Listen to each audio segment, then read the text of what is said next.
Hello, hello, hello. This is Jesse Westendorf at Dixieland Tech. Today we're doing a tutorial on installing WAMP server on your Windows 7, 8, or 9, 7, 8, or 10 computer. So, a little bit about me quickly.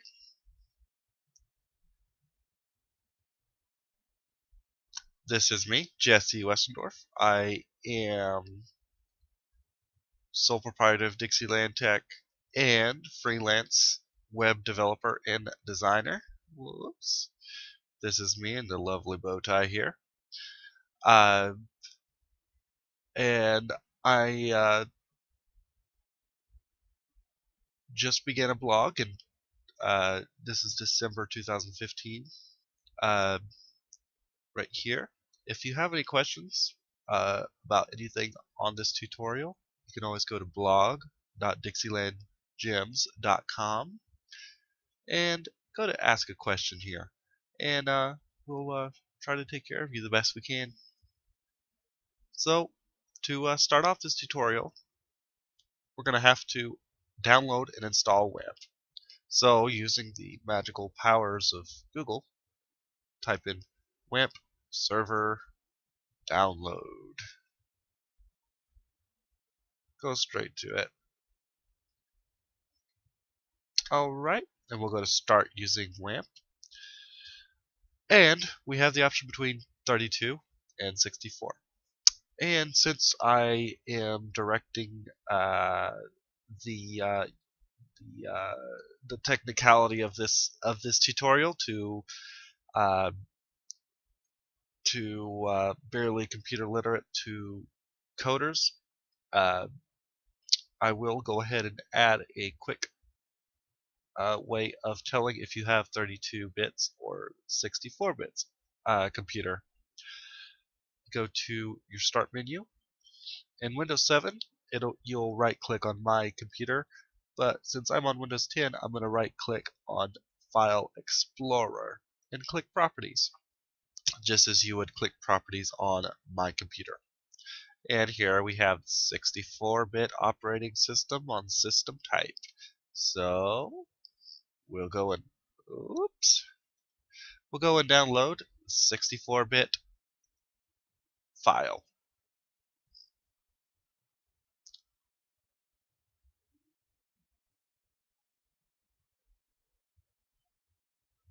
And I might want to mention that there are some cliff notes that will be available on my blog. If you're watching this video through YouTube directly, you can look below the video and see a link to my blog, to the cliff notes of this blog specifically, to get more information or to get the directions written down so that you can follow them a little bit better.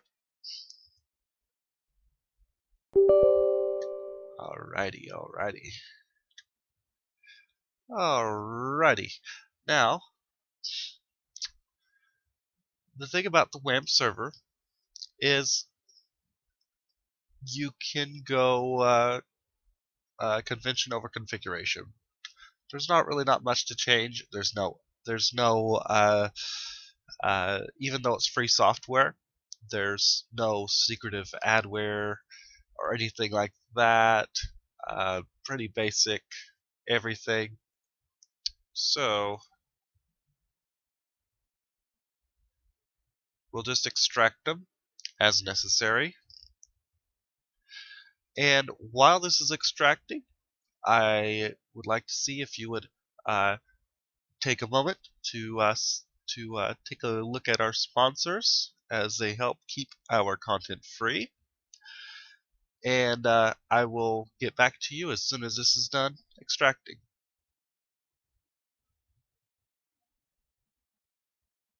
Alright, excellent. Welcome back. Thank you very much for holding on with me. Alright, so this is done extracting.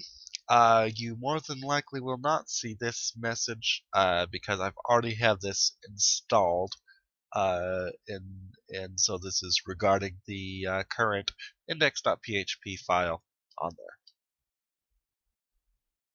All right, we're all set. We're gonna have it launch.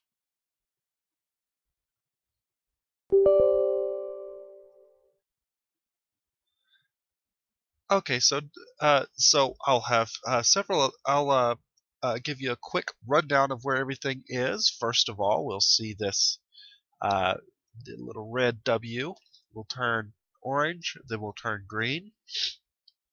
If it does not turn green within, let's say, 60 seconds, and it continues not turning on at all, you have a misconfiguration somewhere. When I first installed it, I actually had one, which is why I showed you the blog.dixielandgems.com on the Ask a Question tab.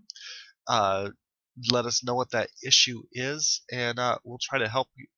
Try to help straighten it out, or uh, get some try to gather some resources to get it figured out. A lot of issues are uh, pretty standard, happen quite often, and others are pretty specific to your operating system or computer or individual configurations. So no matter whether you're using this to host your website or to do development and testing, which is actually what I use WAMP for. I don't use it for hosting my website or anything like that. I have dedicated hosting elsewhere, but I do use it for developing PHP applications and doing that sort of thing. To give you a quick rundown, if you do any configuration on WAMP, you'll always have to follow it up with the restart all services to just kind of refresh it a little bit, so that it'll start up with the correct configuration since it's loaded before the user interface is. So the just an FYI for those who care, you have the configuration file for MySQL is under MySQL, uh, my.ini, and for PHP, configuration file is php.ini. That's where you can change settings such as whether or not the PHP engine will show you errors, which is a good idea when you're developing, but not a good idea when you're out in production. Apache is the actual server part, and the configuration files are here at httpd.conf. The next one up, the www directory, that's just the folder where all the files are that are served. And if you'll notice, there are this is actually something that I put there. Don't mind that. We have an index.php file. One important thing to remember is to always have an index.php or an index.html file available in every folder, or else Apache will show the whole world your complete file path on here. So to show you what I mean, let's just delete this, and it can be index.php or index.html. If you have one of each, it'll only pick one. So this is where all the files are served. This is what the world sees. This is what they enter into. And localhost is where you go to see what the world would see. If I remember right, I believe it's actually I can't remember if I typed in localhost or if localhost worked initially. I believe it worked initially, but the reason why I'm thinking about that is I can show you where the hosts file are in another tutorial, so that you can link your domain name that you buy on GoDaddy or HostGator, wherever you might buy it, or even a free one for like a .tk domain name, and send it to your IP address, and the host file will allow you to go to it and use that domain name on your own computer. But anyway, all that stuff we'll get into later. For now, we'll type in localhost, and without the index.php or index.html, you can see the world has the ability to look at whatever the heck they want to out of your whole thing. And then because it's still in production mode, which I will also show you in other tutorials, or if you want it immediately and I haven't done it yet, shoot me a question. I will make it a priority. It's the whole idea behind these tutorials are to have free tech support and try to serve issues as they come up over trying to guess what kind of issues my viewers might have. So anyway, so now we know it's a bad idea to not have a index.php or whatever file. So let's do let's open up a notepad and let's stick our index.php file back in there and kind of show you how it all works. And let's do usually a lot of people do a hello world, but I'm going to put my childhood hero's name in here instead. Hello, Ernest P. Worrell. Not sure if that's spelled correctly. This tutorial is not about spelling. Thank goodness. Alrighty. I will be saving this. C drive, again reiterating C drive, WAMP, and www is a default place on here. And I will do index.php since we have our lovely PHP engine connected. And let's do all files, otherwise it'll just be a text file and it won't know what the heck to do with it. It'll actually see, if you don't change it from txt to all files on there, it'll show it as index.php.txt, which is just a text file that means nothing to the PHP engine. So let's go ahead and go back to localhost. Hello, Ernest P. Worrell. Excellent. Alrighty.